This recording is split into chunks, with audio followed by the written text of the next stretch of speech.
Hello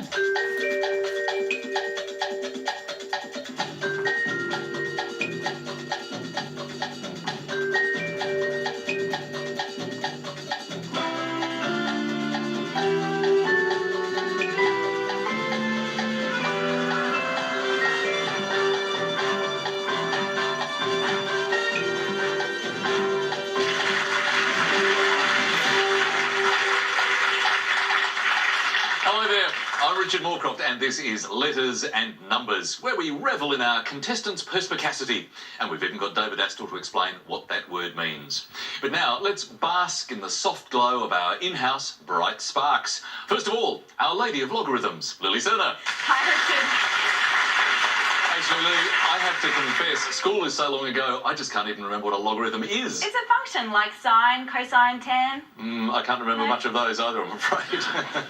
And let's move on now to the man who loves to have a word, David Astle. Hey, Richard. And that word, of course, that we've got to go to first of all is perspicacity. That's right. Soundness of mind, discernment. Lovely derivation, actually. Literally comes from the spectaris verb, or the spectaris stem of verbs, to see through. You think of spectacle and spectate. So if you can see through something, then you are perspicacious. As our contestants invariably are. And speaking of seeing through things, that shirt of yours and that tie combination, that's not loud, that is quadraphonic. What is going on there? David, look, this is restrained. That's not busy, that is hyperactive. That's, it really does need some medication, that shirt. I'll calm it down at the end of the show. Great to see you, David. You and too. it's time to meet the people now who are actually going to play perspicaciously Letters and Numbers tonight. First up, our carryover champion, back for her third night, Project Officer Kathryn James. Great to see you again, Kathryn. Thank you. And apart from playing indoor soccer, which you mentioned to us last night, there were all sorts of other things that you enjoyed doing, but particularly reading. You've got a big list of books ahead of you. Yeah, well, reading's certainly my first love, and my birthday present to myself last year was the book 1001 Books You Must Read Before You Die. That was a little bit of self-encouragement, like a business plan. I don't think it'll guide my complete reading list, but it's something to play around with. It certainly is. Well, welcome back. And ready to challenge Kathryn is secondary school teacher David Waddell, who's currently studying a Masters of Divinity. Hello, David. Hello, Richard. Now, Master of Divinity, what does that involve and where do you hope that might take you? Well, it's actually a graduate degree for someone who has a degree in another discipline in theology. And what I'm planning to do with it is to go over to Africa and do some aid and development work in Malawi, Mozambique or Tanzania. Well, great to see you tonight, and good luck. In fact, good luck to both our contestants tonight, Kathryn James and David Waddell. Well, you know how we always kick off proceedings? It's the letters game. And Kathryn, you're our carryover champion. A first selection, please. I'll start with a consonant, please. Thank you. Let's start with T. And another. B. A vowel. I. And another vowel. A. And another vowel. Another A. A consonant. G. Another consonant. R. Another one. D. And a vowel to finish off. And last letter O. Thank you, Lily, and time starts now.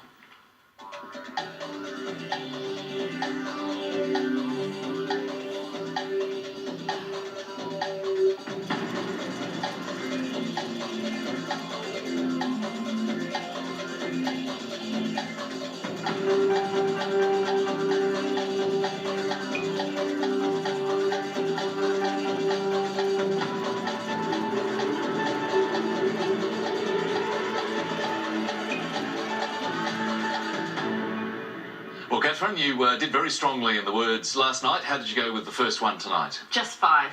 5 to begin with. And what about you, David? A 6. Let's hear the 5 first, Kathryn. Braid. And your 6, David? Abroad. Which is where eventually you hope you'll be going. Certainly. David. Abroad, that's a great 6. Welcome aboard, David. Fantastic. It was a particularly frugal mix, this one, looking for E's and N's.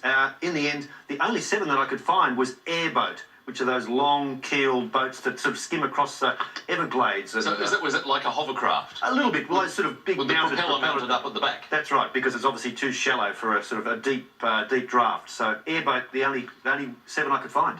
Tough mix, but 6 points for David. Well, let's see if we can get a slightly kinder mix of letters in our second game. And David, what would you like to choose? Could I please have a consonant? Certainly. Let's start with T. And a vowel, please. I. And another vowel, please. O. And a consonant, please. C. And another consonant, please. N. And a vowel, please. I. And a consonant, please. D. And a vowel, please. O. And a final vowel, please. And last letter, A. And here's the clock.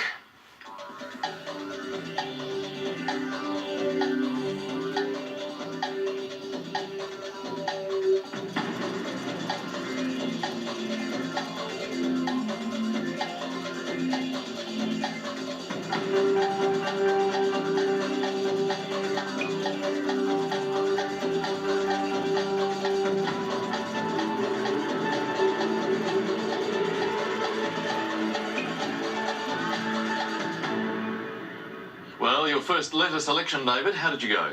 6. And Kathryn? 7. That sounds promising. What was your 6 though, David? Action.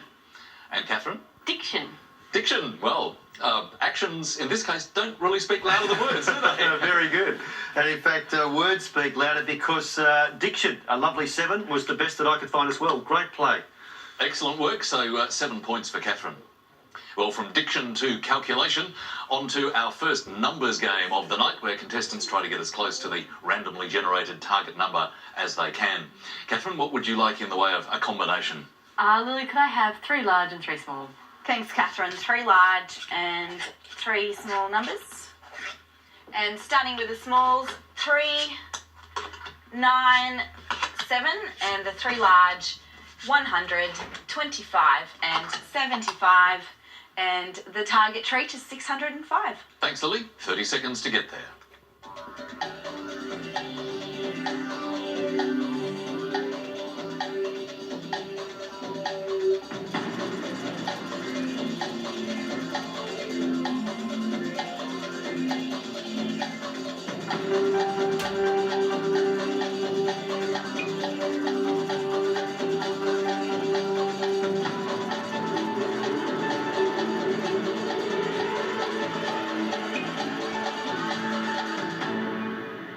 Well, Kathryn, there we are at the end of the 30 seconds. How did you go? How close did you get? 604.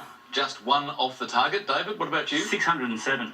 Just a little bit further away. So, Kathryn, it's you to share your method, please. Okay, I multiplied the 100 by 9 minus 3 to get 6, 100 by 9 minus 3, which is 6. to give us 600.